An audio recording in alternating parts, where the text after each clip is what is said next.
राम राम मित्रों, आज हम इस वीडियो में कक्षा 10 जीव विज्ञान से एक महत्वपूर्ण प्रश्न का उत्तर देखने वाले हैं। हमारा प्रश्न है कि मादा जनन तंत्र का सचित्र वर्णन करें। तो इस प्रश्न का उत्तर देने के लिए सबसे पहले हमें चित्र बना लेना है और उसके बाद हमें एक एक करके व्याख्या कर देनी है।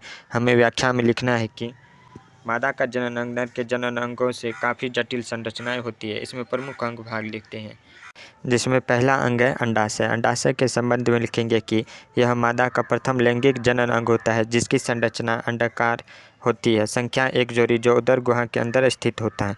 अंडाशय की बाहरी परत एपिथेलियम ऊतक का बना होता है, जबकि अंदर वाला भाग संयोजी ऊतक का बना होता है, जिसे स्ट्रोमा कहते हैं। अंडाशय का प्रमुख कार्य अंडाणु का निर्माण तथा हार्मोन का स्राव करना होता है। अब इसके बाद हमें दूसरे प्रमुख अंग के बारे में लिख देना है। दूसरा प्रमुख अंग है कि फैलोपियन नलिका या डिंब वाहिनी।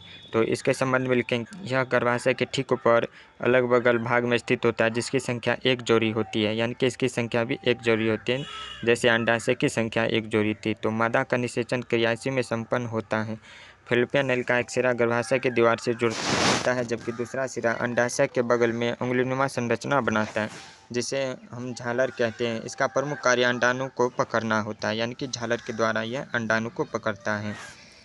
हमारा तीसरा प्रमुख अंग है कि गर्भाशय। इसे बच्चेदानी भी कहा जाता है, जिसकी संरचना मांसल त्रिभुजाकार होती है। इसका बड़ा भाग ऊपर की ओर होता है, जिसके दोनों किनारों पर फैलोपियन नलिका स्थित होती है, यानी कि गर्भाशय के दोनों किनारों पर ही फैलोपियन नलिका स्थित होती है, जबकि इसका निचला भाग संकरा होता है, जिसके पास गर्भाशय ग्रीवा होता है। इसके बीच बीच एक छोटा छिद्र होता है, उसी के सहारे शुक्राणु प्रवेश करता है। इसके बाद हमें लिखना है कि फैलोपियन नलिका की लंबाई 10 सेंटीमीटर होती है और मादा में निषेचन की क्रिया फैलोपियन नलिका में संपन्न होती है। यानी कि जब मादा में निषेचन की क्रिया की जाती है तो वे फैलोपियन नलिका के माध्यम से ही संपन्न होती है। उसके बाद चौथा है और अंतिम है योनि। तो योनि के संबंध में लिखेंगे यह मांसल नलिकार संरचनाएँ होती है, जिसकी औसतन लंबाई 7 से 10 सेंटीमीटर होती है, यानी कि मादा की योनि 7 से 10 सेंटीमीटर लंबाई की होती है। योनि का द्वार पेशिया ऊतक का बना होता है, जिस पर छोटी छोटी ग्रंथियाँ पाया जाता है, जिसे बल्बोरिथल ग्रंथि कहा जाता है। इससे चिपचिपा पदार्थ स्रावित होता है, जो योनि को मुलायम रखता है।